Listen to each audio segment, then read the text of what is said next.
All right, we are live. So I'm here with what's your argument? Actually, you know what? I'll let you introduce yourself. Why not? Yeah, I mean that's basically the name of the program that I'm trying to create. You can call me Quaid if you want.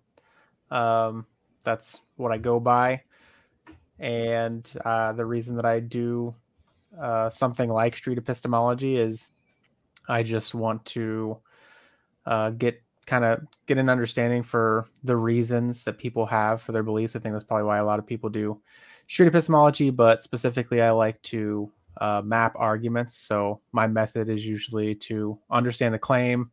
I do want to understand the confidence level, but also I'm interested in any data they have, and specifically having a conversation about what they feel is the connection between the data or the information that they have in the claim. So pretty straightforward in that regard. All right, very cool. And that's obviously something that I've been, street epistemology is something I've been doing for a little bit of time here. So that's something that we share in common, and that's what we're doing here today. And I labeled the video as a street epistemology practice, but I guess it's really not necessarily practice in the sense of like Steelman or something. Because I don't know about your claims, but my claims are definitely true, and I 100% believe them. So it's not a steel man of any kind. But it's the same for me. Okay, awesome. Then it's not really per se practice per se, but it is. I don't know. That's what I put on the video title though. So great. All right. So I guess we didn't really decide who was going first with their claim. Does it matter? I don't think so. I mean, yeah, we could flip a coin, or it can be up to you. Sure. I have mine ready to go too. So why don't we go with my claim? And I was kind of going back and forth. Bump my camera here, but like yesterday, I had a couple claims that I was thinking about, and I was like, okay, these are what I'm going to go with. And then today, I came up with one that I feel like it affects me a little bit more. So I was like, this one's going to be way more interesting. So my claim is that if you are sick or have come down with illness that is likely to be contagious, that you should stay home from work and not go to your workplace and potentially, infect others with some sort of illness. Just give me a second to write it down. No problem. Not go to your workplace.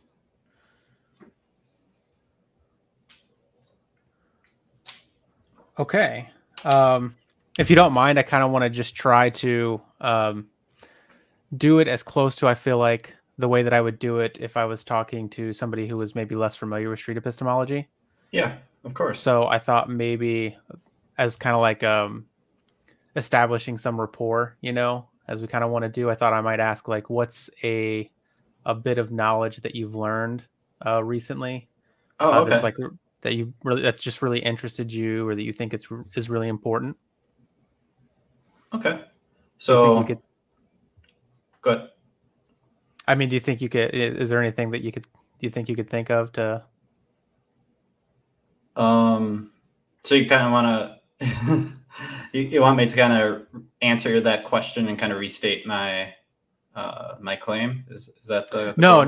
Okay. No. Oh, you're just building rapport. Okay. Gotcha. Yeah. Gotcha. That's a way of trying to build rapport, is to just ask them. And also, like, I'm kind of being selfish too, because I get like just maybe potential information people can give me for free that I don't have to look up. Gotcha. But something I've learned recently. I'm sure there's lots of things that I've learned recently. I can't really think of one off the top of my head. Okay. That's a good question, though. Yeah, now I know the likelihood that other people may have issues with it, so maybe I won't use it. But It was my attempt. I tried, so that's what I got. Okay. So I think you've already said that you are pretty much 100% confident in this. Is that the confidence level that you're at? I wouldn't say 100%, just because I'm really not 100% confident in hardly anything. So I don't think I could attribute 100% to this in particular. If I had to attach some sort of number, I might say like 80 or 85%. 80 or 85%. Okay. And I do want to just repeat it to make sure that I understand it. So, yeah, if you're sick, but in terms of sickness, if you're sick with something that's is contagious or likely to be contagious, that you should stay home and not go to your workplace. Is that correct? correct. Would that include, in terms of staying at home, would you include just really all public places? I guess it kind of depends to a certain degree. If you define a public space as like going to the grocery store, then I would say yes. But if you're talking about, let's say, getting in your car and doing like a curbside pickup, perhaps that might be okay, just because there's very low risk of transmission if you do it that way. Or if you're just out like going for a walk, not really being, real close to anyone, that's technically public. So that probably I wouldn't include. I guess anywhere indoors that's around people, I would say yes. Okay.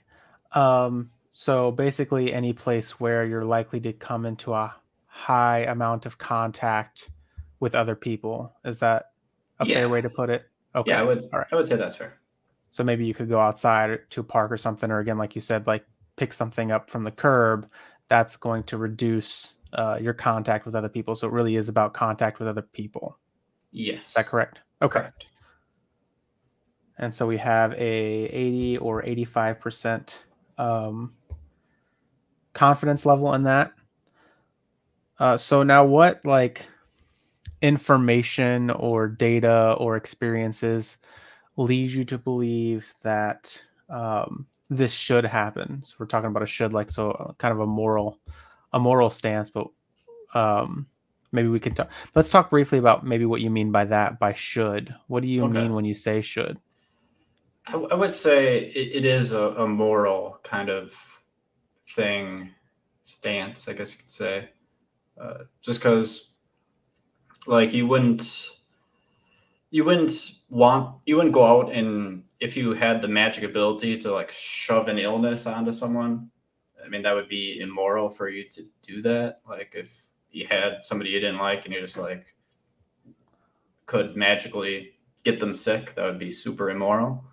And I guess going to work, the likelihood of you getting them infected if you have a contagious or highly contagious illness, that's not the same thing, but it's putting them at risk for contracting that illness. So you should do your due diligence to avoid infecting others if possible. Okay. So I hear you saying that it would be immoral. How do you, what's your process for deciding that something is moral or immoral? My process would be is if it causes harm to another human in particular, and I see an illness would be considered harm, in my opinion. Okay. Okay. So I do want to go to data, but I guess first, I think I can. So if there was a scenario, let's say like, would you be against certain sports because they cause harm? So the idea is that we really shouldn't do anything that causes harm. Is that one of the basic principles behind the idea of something being moral or immoral? I wouldn't say like that. That's interesting. If something causes harm, then yes, but I guess, like, for example, maybe boxing. Like boxing, you can get seriously injured, but both contestants would consent to having this boxing match. So if both of them are okay and know the risks, then I'd say that's okay. Both of them know what they're getting into, but with regards to this situation, like for example, in the workplace, and I would like to extend it to kind of school too. I think you should stay home if you're from school too. I failed to mention that earlier, but in the workplace, for example, your coworker isn't gonna doesn't consent to sitting right next to you while you're coughing up a lung all day. They just have to be there because they're employed there, and I mean they can't take a sick day because you chose not to. So I guess consent would be the issue there. Okay. All right. Yeah, I definitely understand that. So when we're talking about immorality, what we're essentially saying are things that cause harm without the consent of the other person. Is that maybe closer to what we're saying?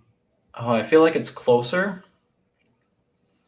I don't know. I have an issue with the consent thing because somebody can consent to something and it still be super harmful. And probably not be moral, even if they're consenting. Oh. Because there's a lots of, for example, I think I have a pretty good example. There are spouses out there who go through spousal abuse, and they're consenting because they're staying in that marriage, for example, and that's kind of a form of consent, I guess. But yeah, I did not think of that. What they do isn't necessarily what's being done to them. I wouldn't say is moral in any way. I would say it's definitely immoral. So I don't know that consent is the whole story there. Huh. Might it be related to like enthusiastic consent? Like, so somebody who's in that type of situation may be consenting, but it's usually not like enthusiastic. Like it's clear that they're consenting under duress or under coercion, some types of coercion. Yeah. Okay. Yeah, that sounds about right. Okay.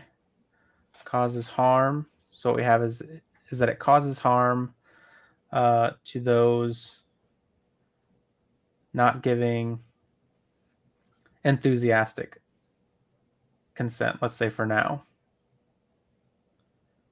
And then one other thing that I'm thinking about here is, a situation where, let's say somebody is about to harm somebody else, and the only way that I can stop them from harming somebody else is without their enthusiastic consent. I restrain them, which may harm them, or anything like that. What would you think about that, or how does that fit into your ideas about how you decide whether something is moral or immoral? That definitely gets a little tricky. I would say if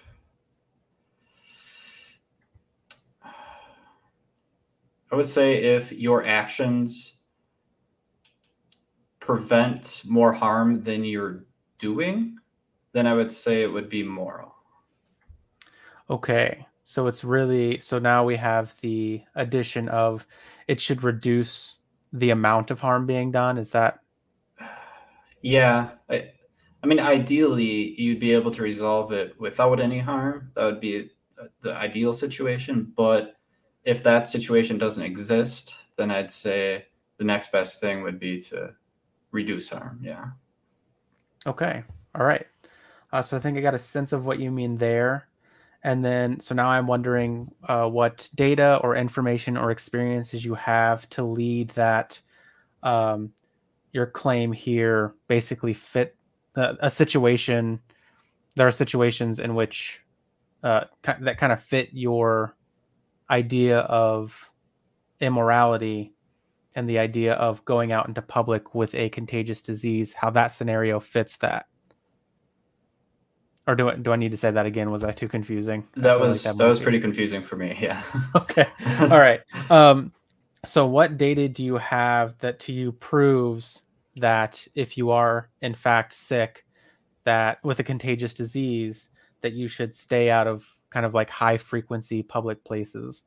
Let's say like what experiences or information, any way you want to put it, What are your reasons for thinking that you should do that, and that doing that will cause more harm than reducing it in a situation where the people you're harming aren't giving enthusiastic consent? I think I've got all the components, but okay. I think I understand the question. I will answer it, and if I miss a part of it, just let me know. So I would say that the reason for being immoral to go into high traffic public locations when you do have a contagious disease is, or the reason why I think have that, like the data, I guess, would be, I think all family doctors would say that transmission of contagious diseases is pretty likely in a public place, like a workplace, sitting next to someone for 8 hours. I think that transmission risk, from what I've been told by doctors, family doctors, would be that that is likely, not certain, of course, but there's a high likelihood that can happen. And then you asked how I connect that to morality. Was that the second half of that question? Well, actually, usually how I do this is, how does that connect to your claim? So your claim is, if you're sick with something that's likely to be contagious, you should stay home and specifically not go out into high contact places or public places where you're likely to come into a lot of contact with people. And your data is that doctors would say that the transmission is likely. I think probably that you would also say some things like, so you are likely to get other people sick. And that goes back to your position that that's not usually, let's say, under their consent. Is that correct? Right. I don't, unless you're going out and asking every person that's, in the building, are you okay with me being here? Right. And even then, I guess that might not be, enthusiastic consent. They might just be saying that just because they don't want to be, that guy who said, no, you're gross, get away, right?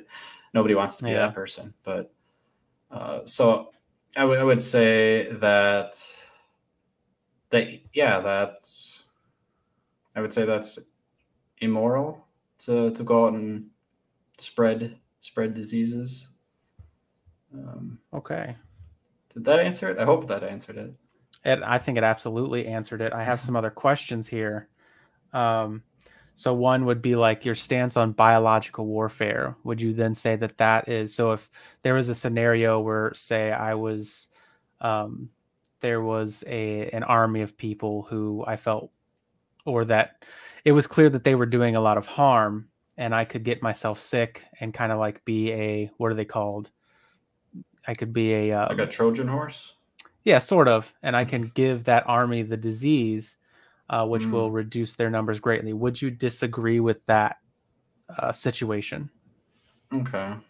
I guess if that army was doing significant harm, if they were invading in a country of innocent bystanders, just to, roll them over and take over everything, I guess maybe that could be considered moral, because that would be harm reduction. But if it was just a conflict that neither side was necessarily right, there was no real clear right or wrong, then I would say that it definitely would be immoral. Okay. All right. And then the other scenario I'm thinking of is a situation in which the thing gets you sick, but the symptom is basically that nothing really bad happens and you have a runny nose. What do you think about that? So the sickness is really very minimal, or almost non-existent in terms of its harm. That's a good question. It's a very good question.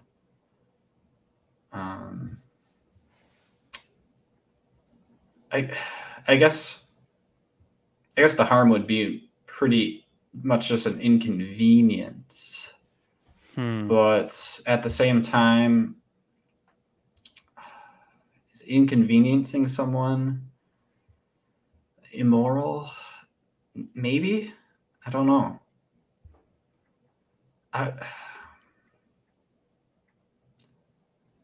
I'm leaning towards yes, that's still not great, but Okay. it's not the worst either. Okay. Are there any, I'm trying to think, like, so a runny nose may be seen as inconvenient, but let's say that what happens is that I can't do this because this is too far-fetched and I don't want to do that. So I will take that off the table.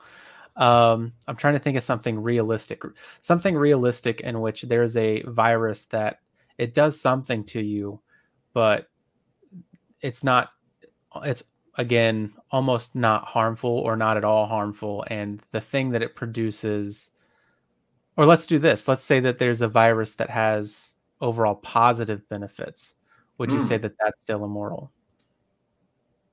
No, I guess if it was a positive benefit, then it would be moral. It would be the right thing to do. If, let's say, it helped a person, I don't know, get rid of toxins in their body or prevent cancer or something. Right. Like, yeah. let's imagine a scenario where, like, we know we're not going to come up with a vaccine for this thing. Nobody's going to die from it. Nobody's going to be maimed or seriously harmed from it. But we still want to build up some type of herd immunity because it still does get people a little sick. Would you say that would be a scenario in which you may advocate for people going out into public to reach herd immunity? I don't. That's a bit far-fetched, so I do apologize for that component. I don't think so. But just because, I guess, if it's not harmful, then herd immunity doesn't really matter. So either way is kind of the same, I guess. Okay. Just to I want to do this usually when I start, but to reveal my own biases, like I do generally agree with your statement. So just to be clear that was actually my bias was in favor of what you were saying. I think though, after having had this conversation with you, I'm more of in a position where I would say like, if you're, what do we say? If you're sick, it's immoral, or you should stay away from other people or high contact places in situations where you're dealing with like innocent bystanders, because we had that conversation about biological warfare, and potentially we may see it as overall moral to be sort of a Trojan horse for an army that is, let's say, causing objective harm to innocent bystanders. So would you say that that's also a pretty big component of this, is the idea that the actors that we're talking about are innocent bystanders? Yeah, definitely. I would definitely agree with that. Okay. If for some reason they weren't innocent, well, you know what? Maybe not. I don't know. Now you got me thinking about that. Because I guess I wouldn't advocate if there was people who had done some atrocious things and they were, in life in prison or something. I don't think I'd advocate for running over the prison with this deadly disease. So, yeah, maybe that's just something biological warfare should not be done at all. Just because, yeah, I don't know on that one. If you could, so I think there may be a difference when we're talking about prisoners. The idea is that prisoners are sort of already like incapacitated. Right, they're kind of already being, they can't go anywhere.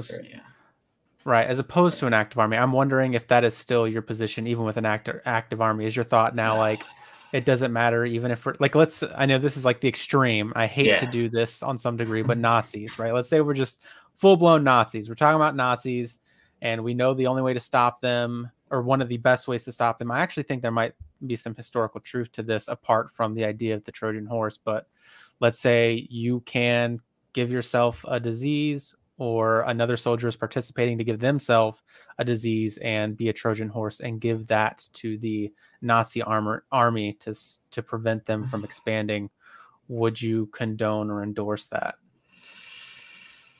Oh, yeah, I guess I would. Yeah. Yeah, if that's, I mean, ideally, it would be better if it was a little bit more humane. I don't think disease is the best way to, uh, I mean, for lack of a better word, euthanize. So ideally, no, but if it's the best way to defeat, like an army like the Nazis, then I guess, yeah.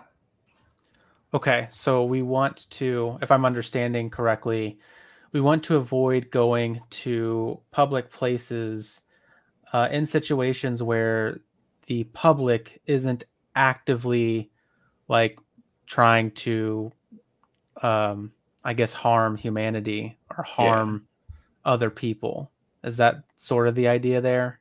Yeah, I would say generally in the public that pretty much anywhere. Can't think of any place in particular that's people in generally are attempting to harm each other, especially in the United States.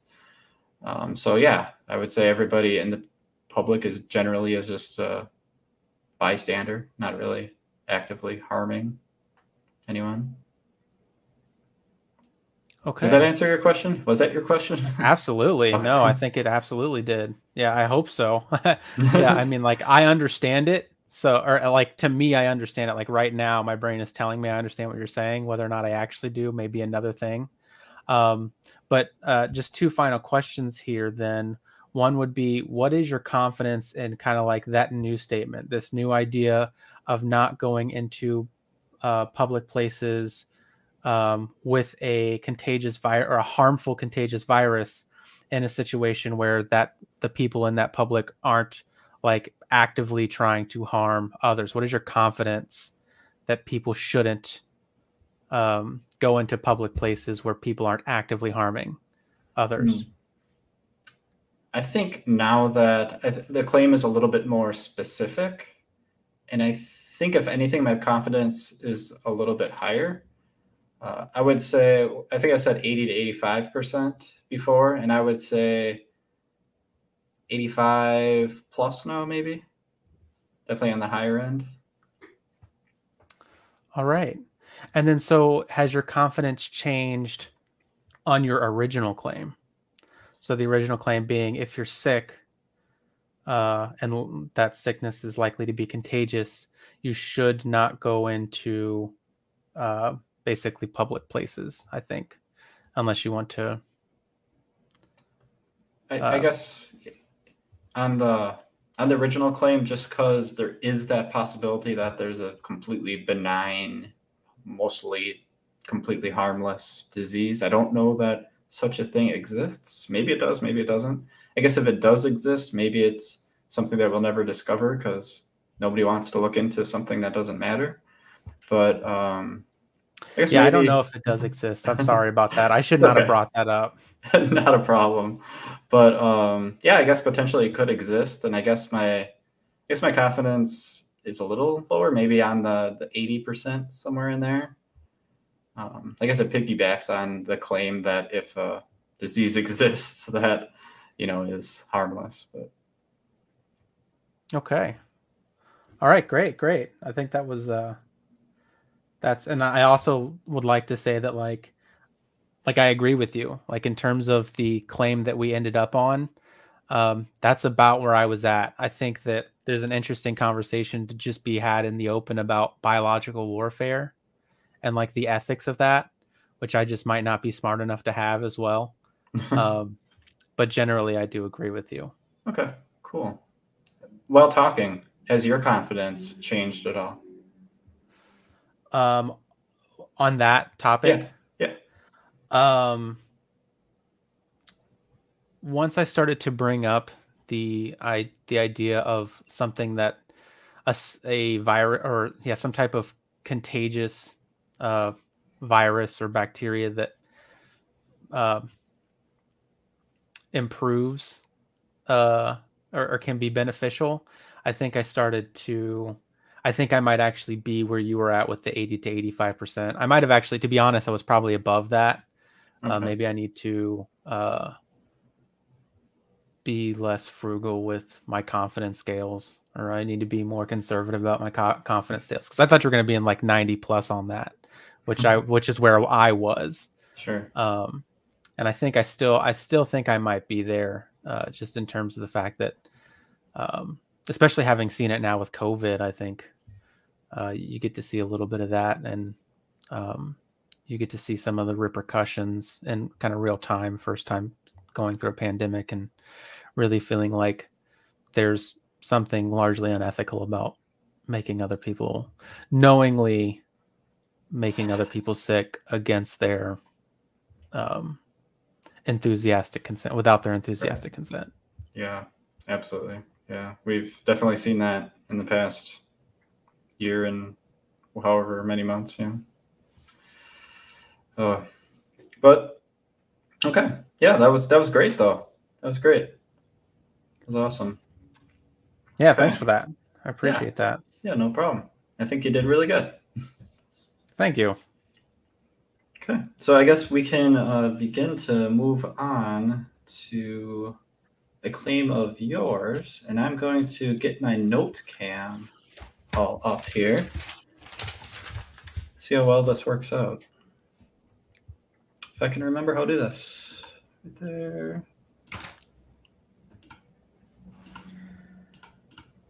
Ah, there we have it.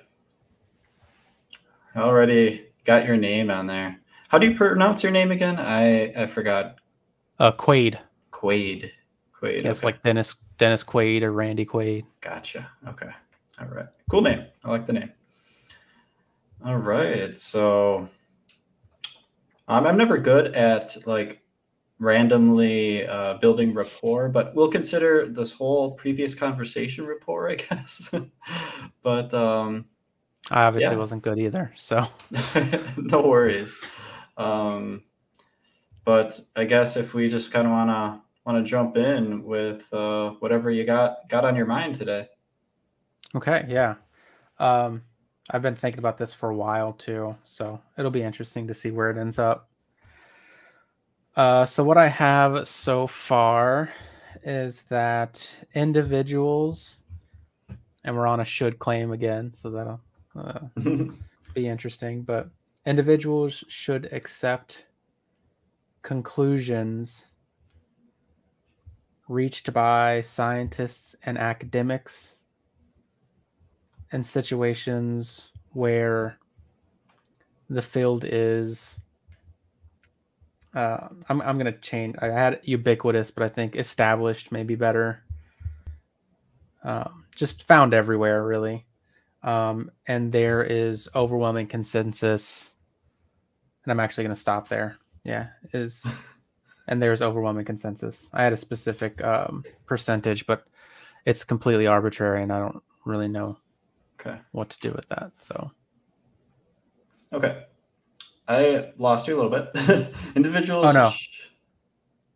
What's that? Oh, sorry, go ahead. Okay. Individuals should accept conclusions reached by, and then you said something and I couldn't catch it. Reached by scientists and academics. Gotcha. Scientists and academics. In situations where we're established and there is... Oh, I can't read my own handwriting. This is really bad. I'm writing with a crayon, so maybe that's why. Where the field is established. Okay. Yeah, in situations where the field. Field. Yeah, I missed. Oh, okay. Okay. Yeah. Got it. Okay. Okay. Can you give me an example of something of how this would work? Yeah. So I could do it. I think one of the big ones would be like for climate change, where there have been multiple poll studies done where they've polled climate scientists and found that somewhere around 95 plus climate scientists think that climate change is occurring, or anthropogenic, let's say anthropogenic climate change is occurring. And so I think that the public, knowing that, understanding that that is the case, they should also they should accept that conclusion. Okay. Interesting. Now I understand the claim. I think. So same thing with like evolution, polls have also been done about that. And again, the overwhelming consensus among biologists is that evolution does occur, or that it's a legitimate theory. So the public should accept that. Okay. So with regards to climate change and evolution, and probably many other things, perhaps like that the Earth is spherical. That might be a good example too, right? Okay.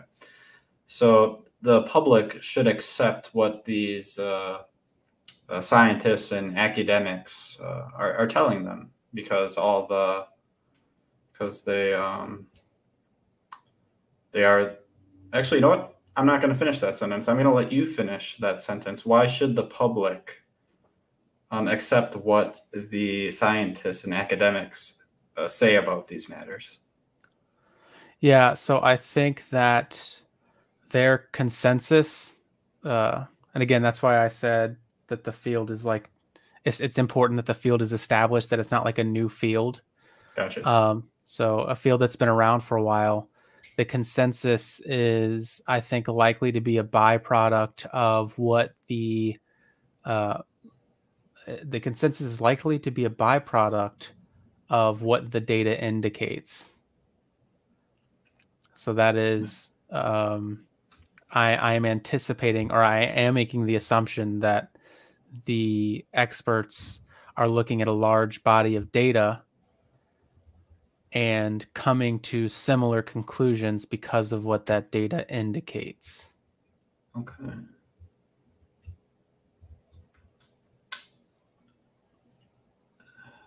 If the field, let's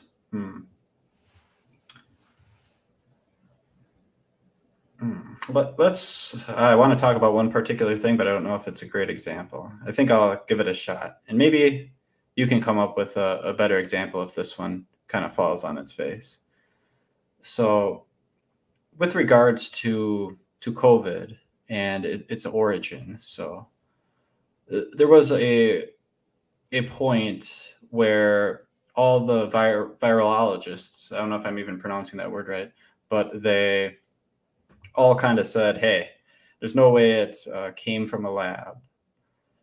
And I don't know if they're still saying that or if that has changed. I know in the media but that's a whole different story. We're not going to go into that. But they have said that it definitely didn't come from a lab. It came about naturally somewhere in nature, right? From a bat or something maybe. But so they all said that. And would that fit into your example with your claim, or is that outside of your claim?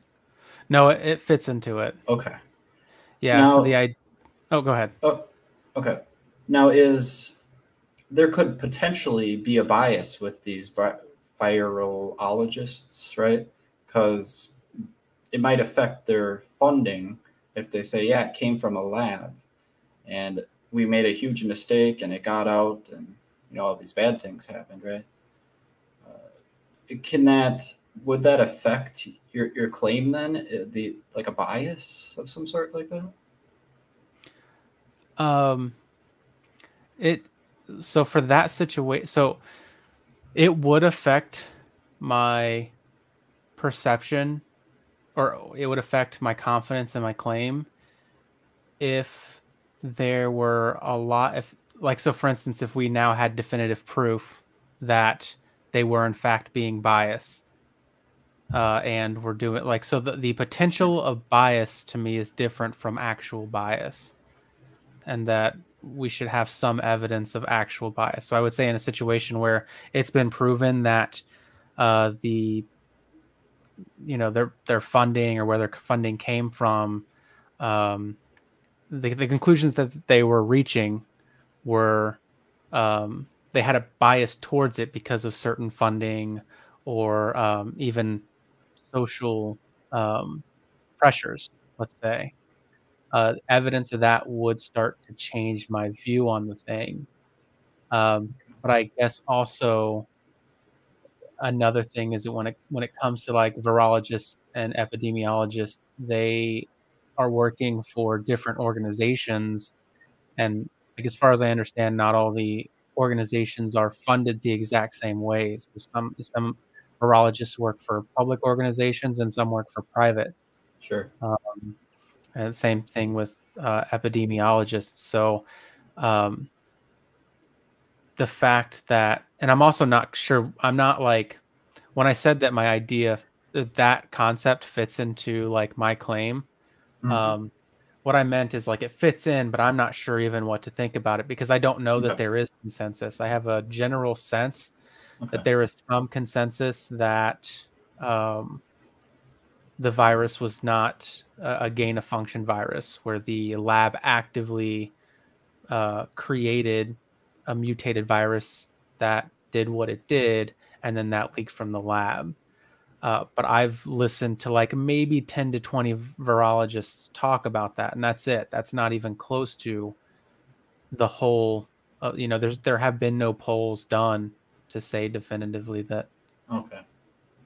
Yeah, so it's like yeah, it fits in, but it's more like roughing it. I would say my general sense is that it wasn't created. It could have absolutely left from the lab. That's where I would say there's a split consensus. There seems to be more consensus that it wasn't created by the lab, that it could have entered the lab from the wet market than left. Seems like a higher possibility, especially considering that. And I guess this goes into the morality too, which is really interesting, is that some of these scientists apparently lied about the fact that I don't know. I need to be careful about that. They they either lied or they were just very misinformed about the fact that they had brought that virus, or that some of them did in fact carry the virus on them when they went in the lab, which at one point they had said that they didn't. Right.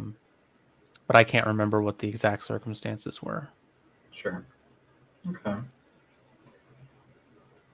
Um, I guess you brought up morality, and that's kind of where I was kind of going to go next. I guess when you have the word should right here, I guess I would like to know exactly what how you're using should, what you exactly mean by should. Like Yeah. yeah. Like Yeah. No, go ahead. is it something that everyone absolutely needs to, or is it just something that for the better of everybody, that would be the best case scenario if everybody did? Kind of that usage of the word. Because should can mean a few different things. I've used it definitely a few different ways. Yeah, I had a straightforward answer when you started. Now I don't know.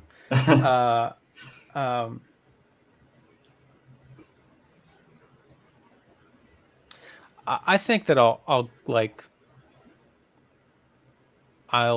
be brave here, I guess, or I'll go out and just say that when I say should, I mean like absolutely everyone. Okay, absolutely everyone, and it's okay. Yeah, at first I was thinking like, if you're in a situation where you've been like, so for instance, the Tuskegee experiment, like if you were a part of that or associated with that, it's more difficult for me to say in that situation that people should just accept medical experts after having gone through that.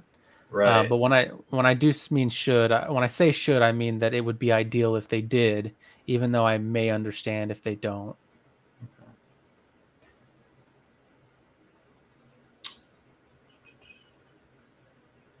Would So with these individuals and them accepting the conclusions,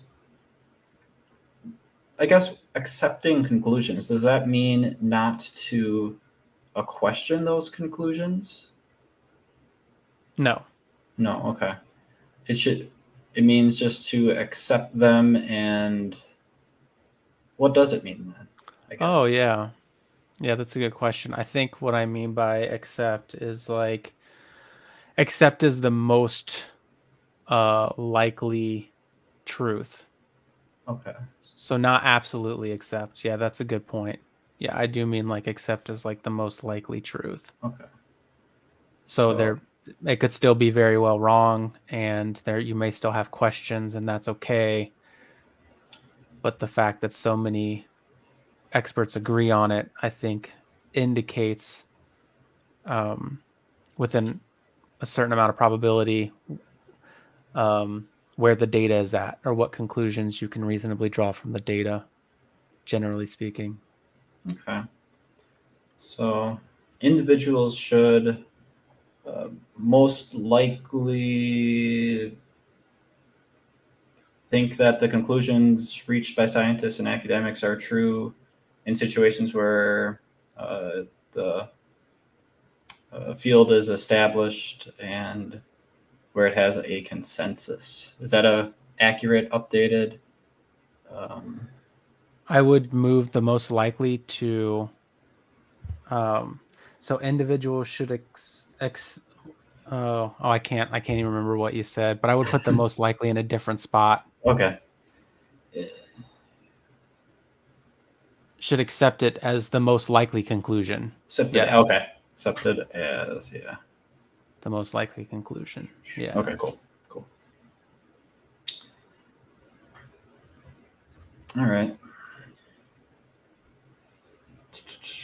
What do we got here? This is a tough one. You did not give me an easy one. With these, I always really struggle, and that's good practice for me. I'm glad that we're talking about it. I could also give you a much easier one, too. Sure, we can do that. But okay. Before we do that, I actually want to give you a chance to maybe help me. What if you were me right now? What would you ask? I would ask questions that I'm not smart enough to ask. So that's the first issue. Is I feel like I would ask questions that probably pertain to like postmodernism and relativism. Okay. And then I think I might also ask, like I saw one thing on, what were they called? Lobotomies that I thought was really interesting, and the acceptance of that. Yeah. Okay. Yeah, among experts, and to me, it's not as straightforward because again, there wasn't the idea of consensus wasn't prevalent around then, and in fact, there wasn't consensus. There were a lot of experts who disagreed with a lot of that stuff, but scientific history is like littered with examples and situations in which it was clear that the prevailing idea did have some consensus and was doing harm. And I'm not really sure what to do with those. Yeah. Yeah, I guess that might change your mind. Well,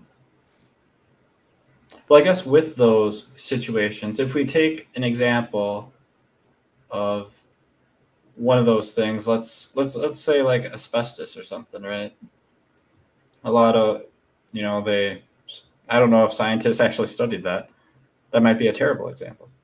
But actually, I'll let you pick the example. With an example like that,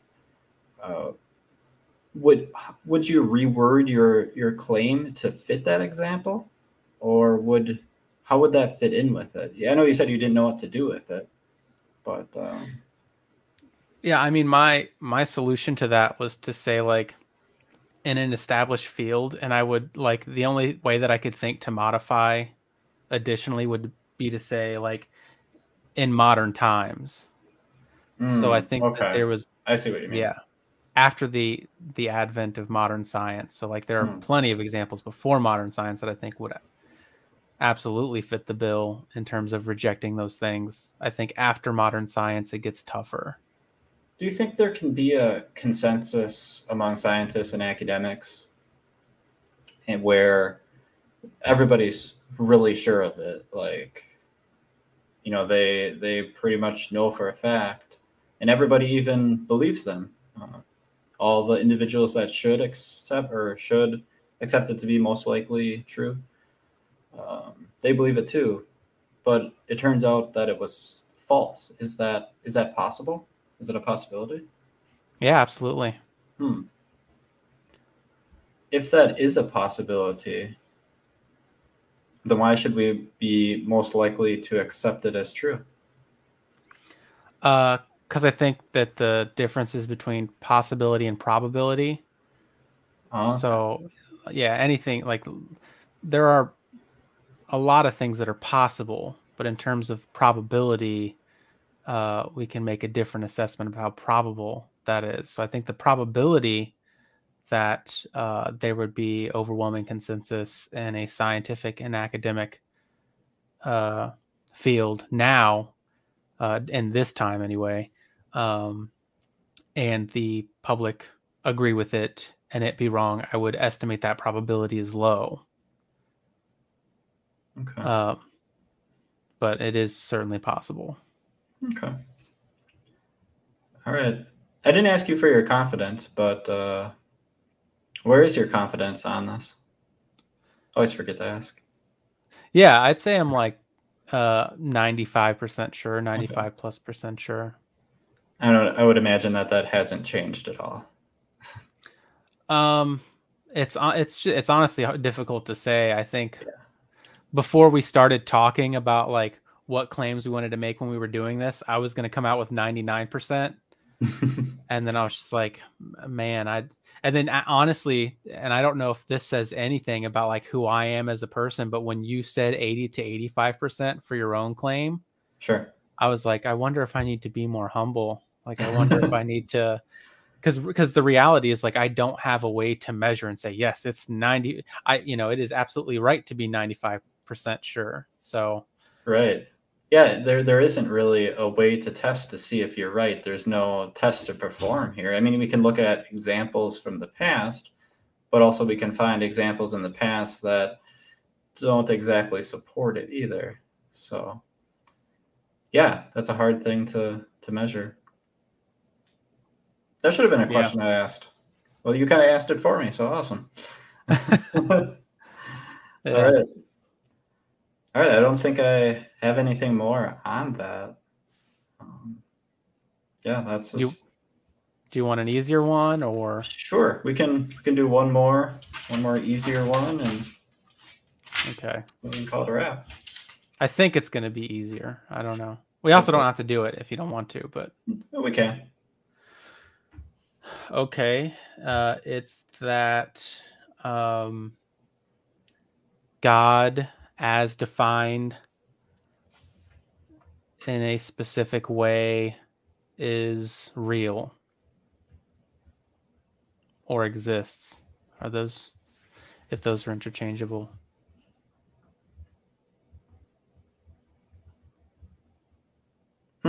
Okay.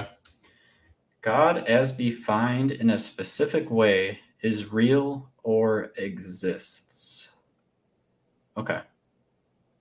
Oh. You said easier. I don't know on that one. All right, let's see what we got here.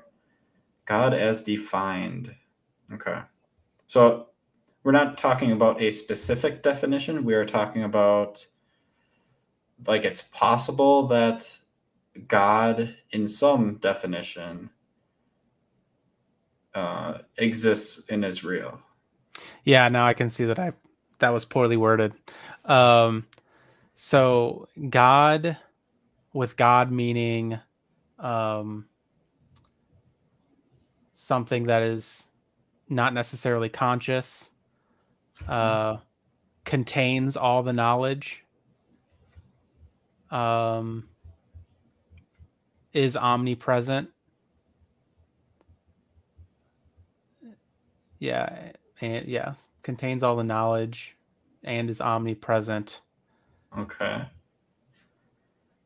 God. That exists. Yeah. That exists. A God that is not necessarily conscious, contains all knowledge and is omnipresent. And that meaning everywhere at the same time? Yeah, everywhere at the same time. I feel like I had another aspect of it, but I can't remember what it was. Okay. And what is your confidence that this is true? Let's say 80 to 90%. It might be less than that because I go back and forth in my head a lot. Okay. Gotcha. Okay.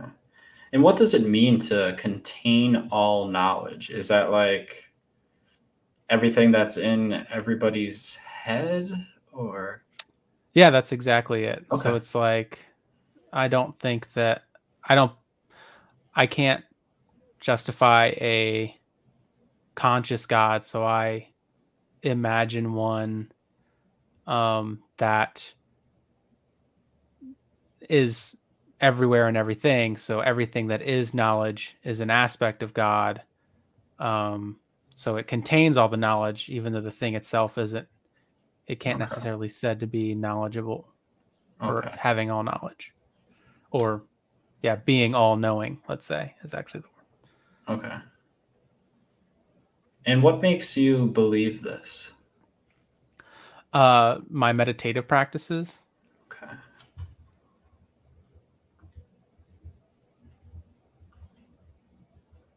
Meditative practices. And can you walk me through that? What is that like?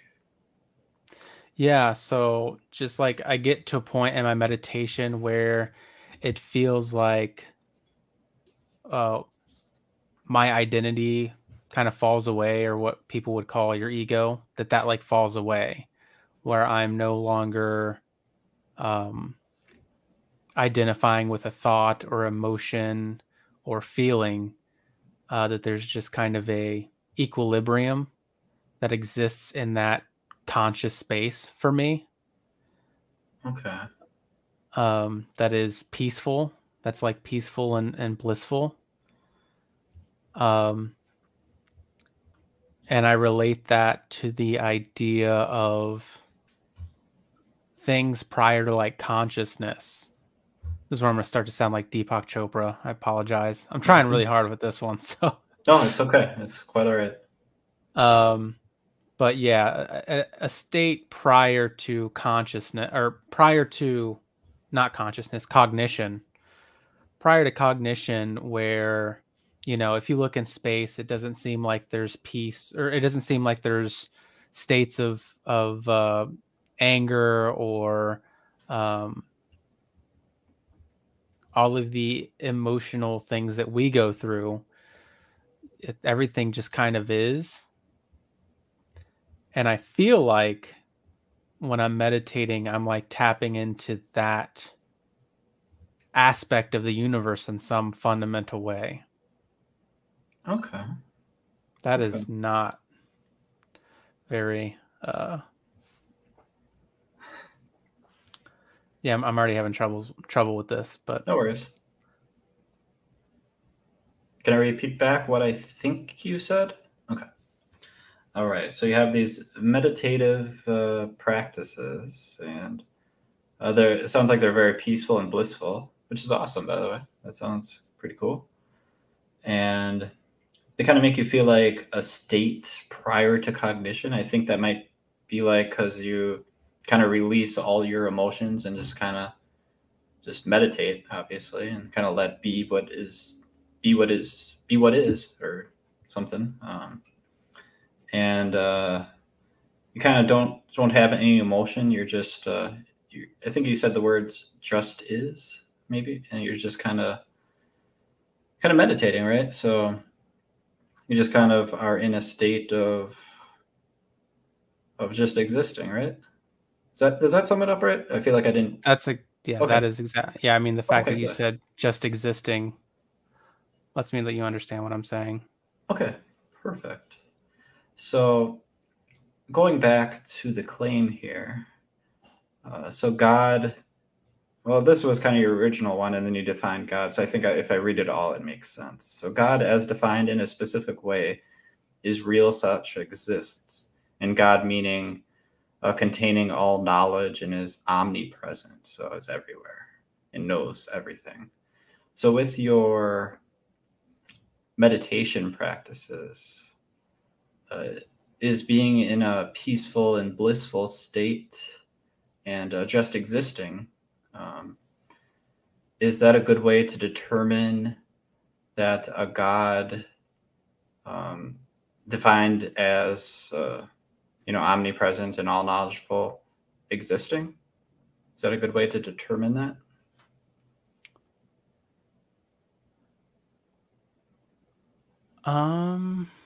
Is that a good way to determine that? Mm-hmm. Maybe not. I have two ideas on that. Like, I'm of two minds. So maybe it's not the best way, which is interesting. But when I think about like science and like the fundamentals of it, like one big one is like empiricism or observation. So the fact that that experience can be had was one of my reasons for eventually coming to believe that maybe a God did exist. The fact that I could have that experience and that experience was unique to anything that I had ever experienced before. And that when I heard other people talk about God, I then understood them. I was like, oh, okay, well, if that's what you mean by God, then yes, that is it. Because to me, that's like when we want to know whether or not something exists, one of the questions we want answered is there an experience around this thing that warrants a unique definition or a unique definition of this thing? Yeah, but I don't know if it's the best. Okay. And yeah, I don't know. And also, like, I guess I'd add in terms of like identifying it as an object, which is different in terms of knowledge. I would say as in terms of identifying it as an object, it's not the best way. Okay. Yeah. So I don't know. All right. So you said you were 80 to 90% confident with this meditative practice. Is that what chunk of that is your confidence? Is there other reasons? No, all of it. All of it is that. Yeah. Okay.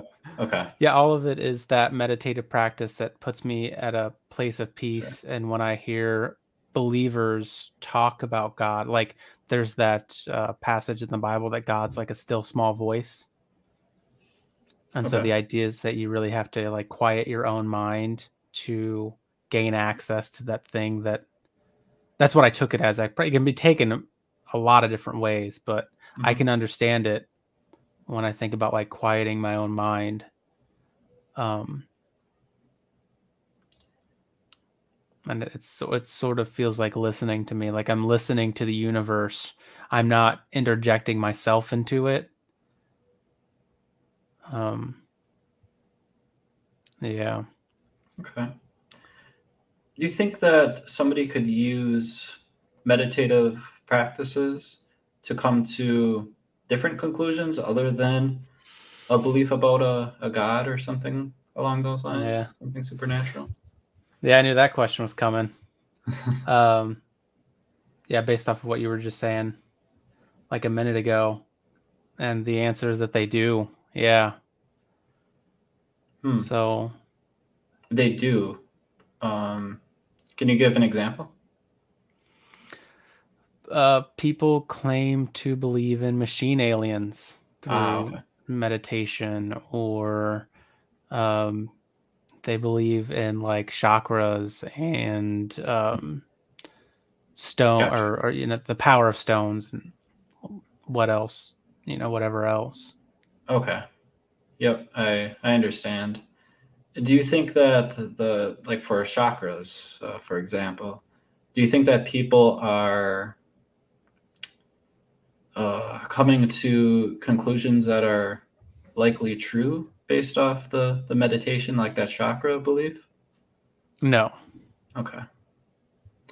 And since they're not coming to a true conclusion using the meditative practices, why are you coming to a correct conclusion? Or you believe you're coming to a correct conclusion? Yeah, that's a good question. And I don't have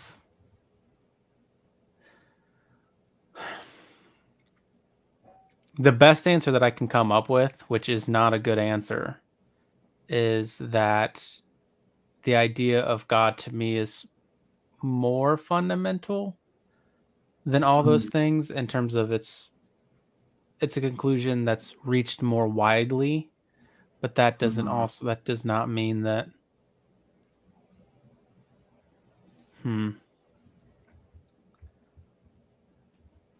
that doesn't mean that it's true, or it's not a good way to figure out what's true.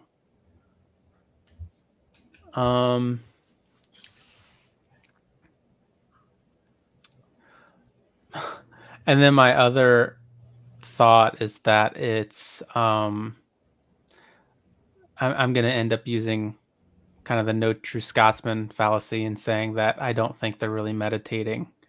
Or that they're not, I think maybe a way to avoid that may be to say that they're not participating in the same meditation that I am. And I think that difference is important. That's where my mind is going to now. That difference is important. That my mind revolves around the reduction of the self and the ego, whereas there are meditative practices that you can do that say include your own thoughts, include your own feelings, much more.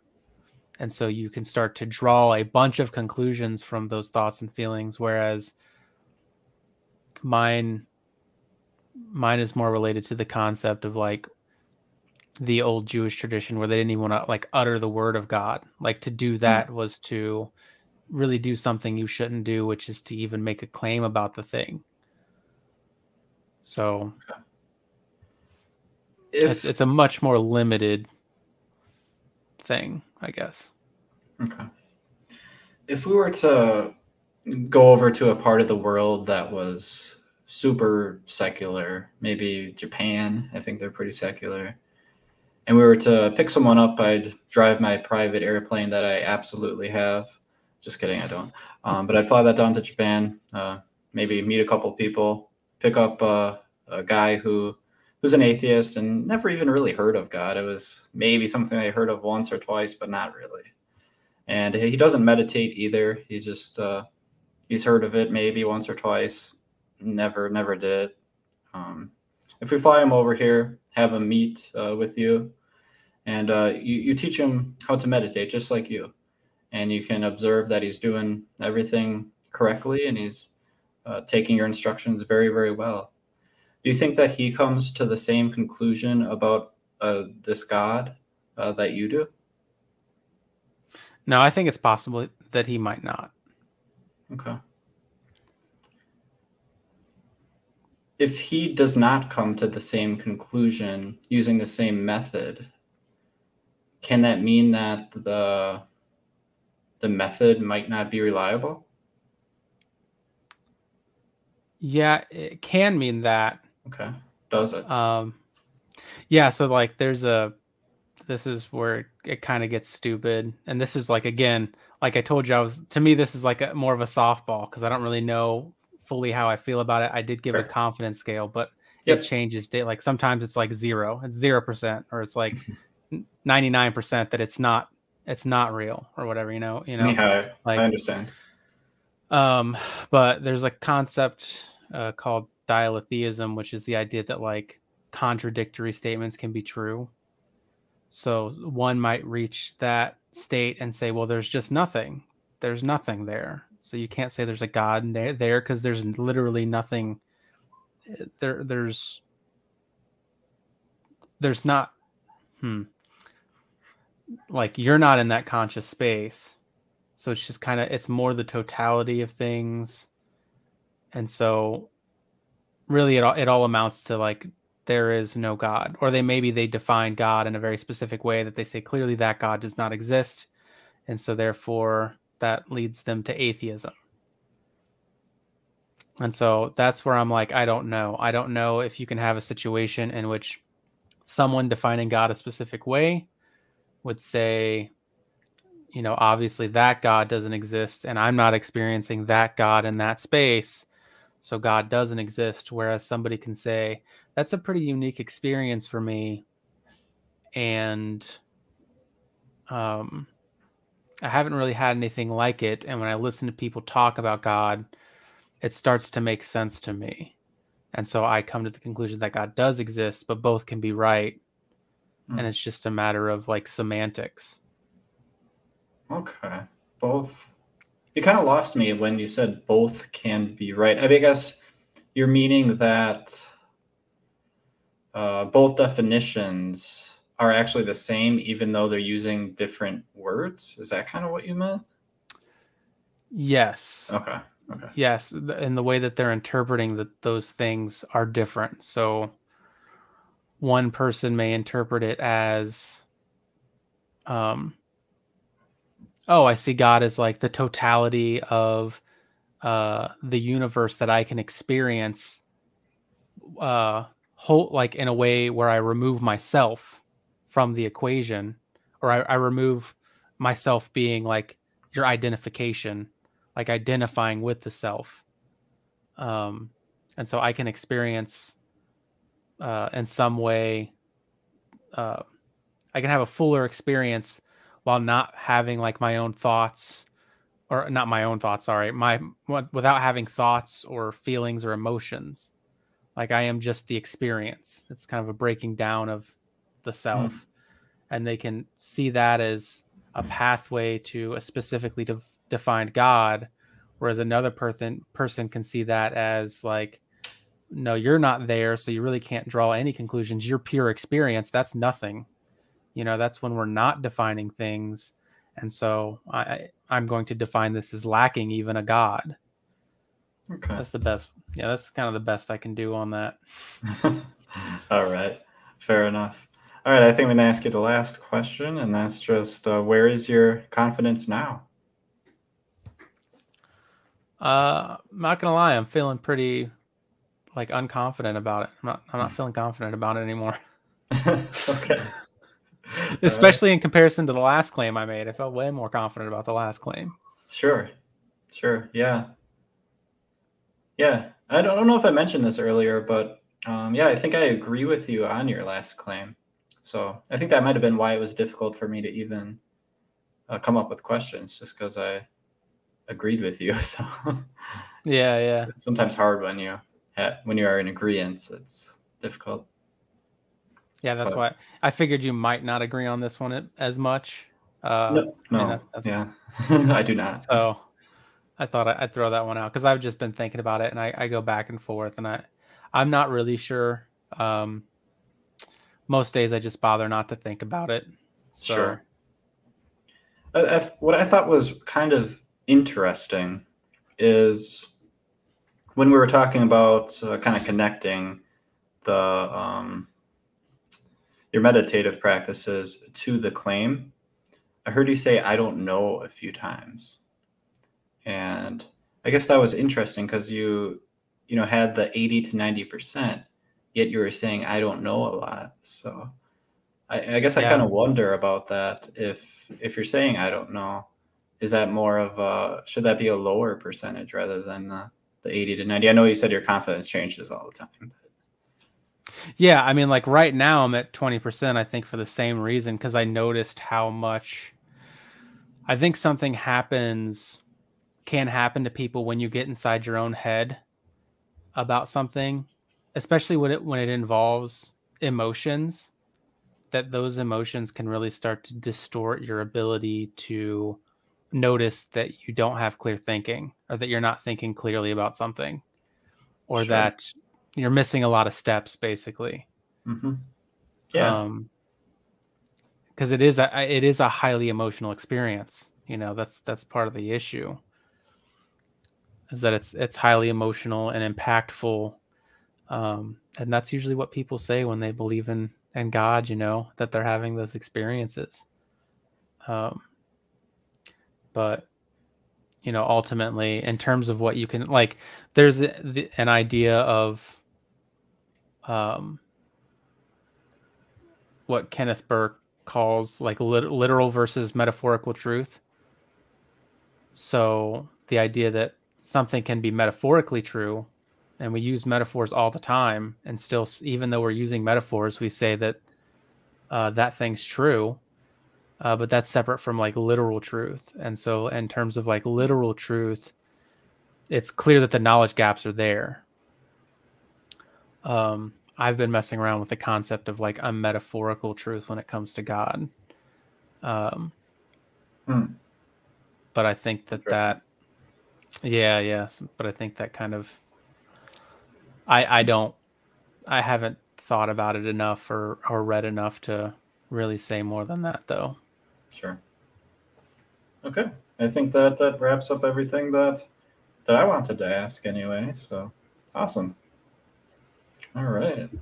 So yeah, I guess unless you have anything else to add, we can probably call the stream a wrap. And I think that was a pretty good success. I like that. I like those conversations. That's very nice.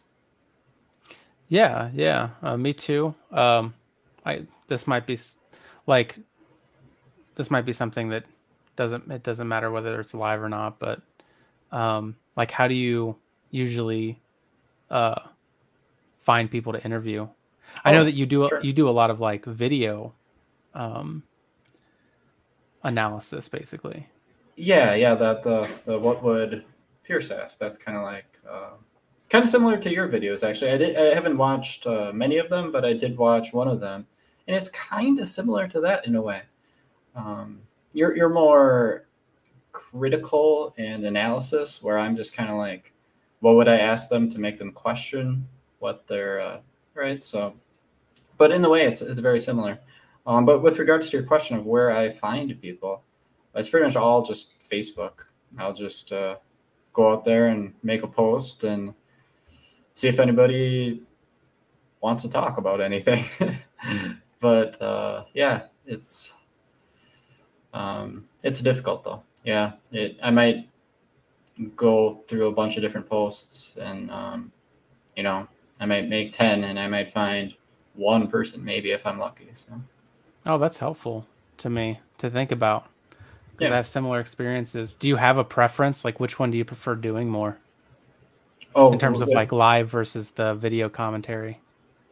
I think I like talking to people, not with regards to like live streaming, but talking to someone actually in the flesh, not in the flesh, I guess, via camera in the flesh, if you know what I mean. But yeah, I like that a little bit more, because then I can get feedback and I can see what their answers actually are instead of kind of straw manning them. So yeah, I prefer that, because, you know, and then we can make progress potentially on an individual basis. But I like to think that I don't really make my videos just because when I'm talking to someone, just for an individual basis. I like to think that other people are watching it or have potential to watch it, and, you know, make them think about their beliefs and whether they're true or not. So yeah, it's kind of where I'm at. Is that kind of where you're coming from too with your content? Yeah, it is. Like, I feel like I'm still trying to get into the rhythm of things in a way that I feel like you've already gotten your rhythm. Sure. I'm trying to, like, I don't want to do the exact thing that street epistemologists do. So I am kind of like, Gotcha. I forget what word they use now for it, but it's kind of like tangent, it's not a tangent, but it is like it's street epistemology-esque, let's say. Gotcha. I think, but what I just did that's why I wanted to do it face to face, because I find that when I was doing those videos, they ended up being way more commentary, and I felt like I fell into a better flow when I was doing this here with you than when I'm doing the videos. So gotcha. Okay, cool. Yeah. Well, yeah. All right. Well, I guess we'll go ahead and end it here, and that's pretty much that. So, all right. Thanks, Pierce. Yeah. Thank you. Thanks for doing this with me. Pretty cool. Yep. Hopefully see you soon.